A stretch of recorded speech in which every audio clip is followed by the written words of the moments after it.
things first. Obviously, this is a new story. I'm going to be showing you some older ones because, as I've said to you many times before, the real problem that the British government and the wokists and the commies have in general is that reality gets in the way. And because people that aren't deranged have a memory span that's better than that of a drunk goldfish, we remember reality. This is why the BBC and the woke have got a problem. Because when they try and convince you that up is down and left is right, that Henry VIII looked like Idris Elba, you go, hang on, I remember that from school. School's another good example I've used before of why you know what the makeup of the UK was before you got lied to by the BBC. Because, as I've said before, if you think Britain has always been black, go and have a look at your school photo. Now, where you got your class picture. We used to do a year one. The whole school year stood on the field once a year for your yearly photo. Go and have a fucking look at your school photo and then come back to me and tell me with a straight face that Britain has always been full of BIPOC and BAME. Go on, run off and do it and come back and tell me. Tell me what you see.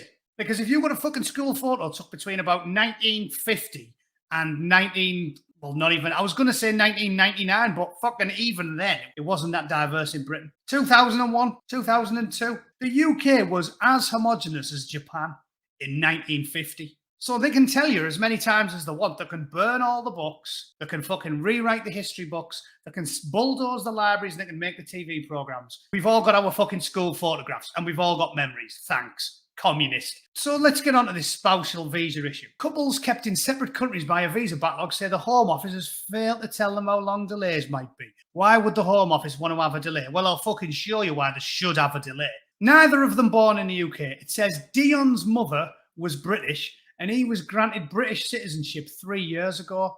It's not red-blooded Englishman who's been with his missus for 15 years is getting fucked over by the Home Office because the Home Office is just right-wing cunts. No, it's two fucking sad bastards who weren't born in Britain are whinging because they want to be able to move to Britain faster than they are, and they're both going to end up moving to fucking Britain anyway. So why am I ranting about it? Well, I'll tell you why. Because the Home Office under Priti Patel is woke. And they haven't done the fucking job properly, and they haven't stopped the dinghy divers, and they haven't shored the border up, and they've hardly deported anybody, even if they're rapists and murderers and paedophiles. So dare I suggest that maybe, just maybe, despite what the BBC is telling us, it would be a good idea if the Home Office did their due fucking diligence and actually made it a little bit more difficult to get fucking visas to come to the UK, because neither of these cunts were born in the UK. And one of them only got his UK citizenship 3 paltry years ago. And they seem to be suggesting, oh my God, doing basic checks and balances, this is beyond the pale. We should just let anybody with an arsehole move to London. Suck my fucking hairy beanbag. I don't care if two twats with pointy ears need to wait a little bit. And I'm not going to bore you with the numerous stories that I dug up regarding visas. But there's fucking plenty of them. There's a famous one. Thousands use fake life scam to get into the UK. This was back in 2017 when the BBC was slightly more fucking interested in actual news and didn't cover up fucking visa scams. Thousands of people are faking living in Ireland to get family members into the UK. Scam involves UK nationals who want to bring in relatives from outside the European Economic Area.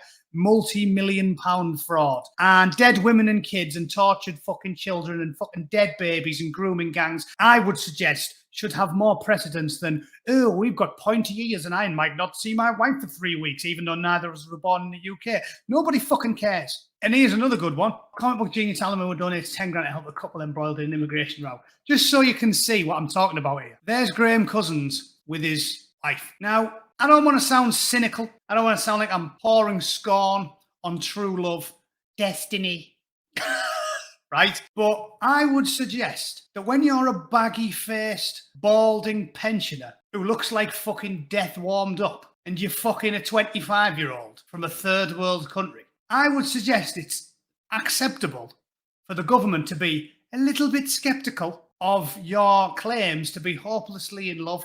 Just putting it out there.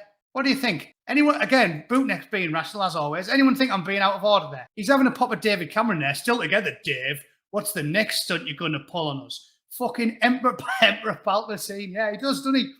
I would suggest after all those dead women and children in Manchester, that after London Bridge stabbings, that after Lee Rigby, that after... I mean, I can go all day. 7/7, bus explosions, tube stabbings, fucking. I would suggest that after all of the death and chaos and misery, that after the endemic grooming gangs, the industrial rape of children, the torture, the abuse, the people traffickers, the fucking Albanian gangsters, all of it. Oh, and Emily Jones is the cherry on top. Google it if you don't know the name. That is the fucking little blonde cherry on top.